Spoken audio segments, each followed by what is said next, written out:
ಈಗಾಗಲೇ ನಾವು ನೋಡ್ತಾ ಇದ್ದೀವಿ.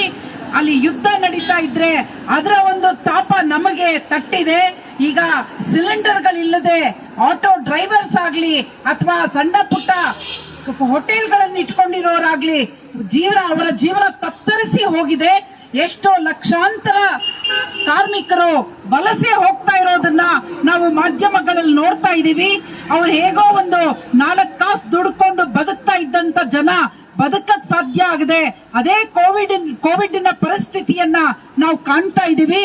ಅಂತ ಒಂದು ಸಂಕಷ್ಟದ ಸ್ಥಿತಿಯಲ್ಲಿ ಮತ್ತೆ ಇವಾಗ ನಾಗರಿಕರು ಕೊಡ್ತಾ ಇರೋ ಸೆಸ್ ಎಲ್ಲದರ ಜೊತೆ ಈಗ ಇನ್ನೂ ಹೆಚ್ಚಿಗೆ ಒಂದು ಟ್ಯಾಕ್ಸ್ ಅನ್ನ ಕಲೆಕ್ಟ್ ಮಾಡಕ್ ಹೊರಟಿರೋ ನಗರ ಪಾಲಿಕೆಯನ್ನ ನಾವಿವತ್ತು ಖಂಡಿಸ್ತಾ ಇದ್ದೀವಿ.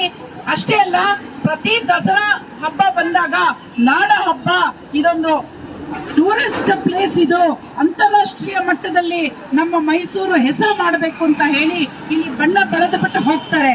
ಅದೆಂತ ಕೆಲಸ ಅನ್ನೋದು ನಮ್ಗೆಲ್ರಿಗೂ ಗೊತ್ತು. 100 ಕೋಟಿ ರೂಪಾಯಿ ಆ ಹೆಸರಲ್ಲಿ ಸೋರು ಹೋಗೋದು ಅದು ಗೊತ್ತು. ಆದ್ರೆ ಮೂಲಭೂತ ಸೌಕರ್ಯಗಳು ಕ್ಲೀನೆಸ್ಟ್ ಸಿಟಿ ಅಂತ ಮಾತಾಡ್ತಾರೆ. ಎಲ್ಲಿ ಸ್ವಾಮಿ, ಜಸ್ಟ್ ಒಂದು 3-4 ಕಿಲೋಮೀಟರ್ ಒಳಗಡೆ ಹೋಗ್ಬಿಡೋಣ ಹೇಗಿದೆ ಅಂತ ಹೇಳಿ.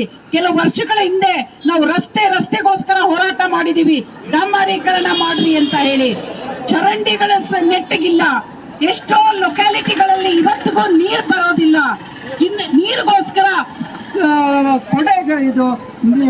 ಕೊಡಗಳನ್ನ ಹಿಡ್ಕೊಂಡು ನಾವು ಪ್ರತಿಭಟಿಸುವಂತ ಪ್ರಕರಣಗಳಿವೆ. ಎಷ್ಟೋ ಕಡೆ ರಸ್ತೆಗಳು ಗುಂಡಿ ಬಿದ್ದಿವೆ, ಎಷ್ಟೋ ಆಕ್ಸಿಡೆಂಟ್ಸ್ ಆಗ್ತಾ ಇವೆ. ಇದರ ಬಗ್ಗೆ ಯಾವ ಕಾಮಗಾರಿಗಳನ್ನು ಕೂಡ ಕೈ ತಗೊಳ್ಳಲ್ಲ. ಎಷ್ಟೋ ಪಾರ್ಕ್ಗಳು ಹಾಗೆ ಬಿದ್ದಿವೆ, ಅವನ್ನ ನೆಟ್ಟಾಗಿ ಮೇಂಟೈನ್ ಮಾಡ್ತಾ ಇಲ್ಲ.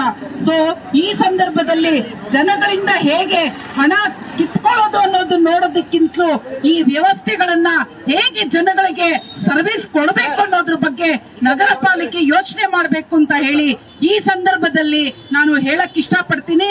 ಇವತ್ತು ನಾವು ಸಾಂಕೇತಿಕವಾಗಿ ಇಲ್ಲಿ ಬಂದು ಪ್ರತಿಭಟಿಸ್ತಾ ಇದ್ದೀವಿ. ಬಡಾವಣೆಗಳಲ್ಲಿ ಜನ ಸಮಿತಿಗಳಿವೆ. ಮುಂದಿನ ದಿನಗಳಲ್ಲಿ ನಾವು ಈ ಜನ ಸಮಿತಿಗಳ ಮೂಲಕ ಬಡಾವಣೆಗಳಲ್ಲೂ ಕೂಡ ಇಂಥ ಹೋರಾಟಗಳನ್ನ ಹಮ್ಮಿಕೊಳ್ಬೇಕಾಗತ್ತೆ. ತಕ್ಷಣ ನಗರ ಪಾಲಿಕೆ ಈ ನಿರ್ಧಾರ ತಗೊಂಡು ವಾಪಸ್ ತಗೋಬೇಕು ಅವರ ನಿರ್ಧಾರವನ್ನ ಹೇಳ್ತಾ ನನ್ನ 2 ಮಾತುಗಳನ್ನ ಮುಗಿಸ್ತಾ ಇದ್ದೀನಿ. SUCI ಜಿಂದಾಬಾದ್. ಜನ ಹೋರಾಟ ಚಿರಾಯುವಾಗಲಿ.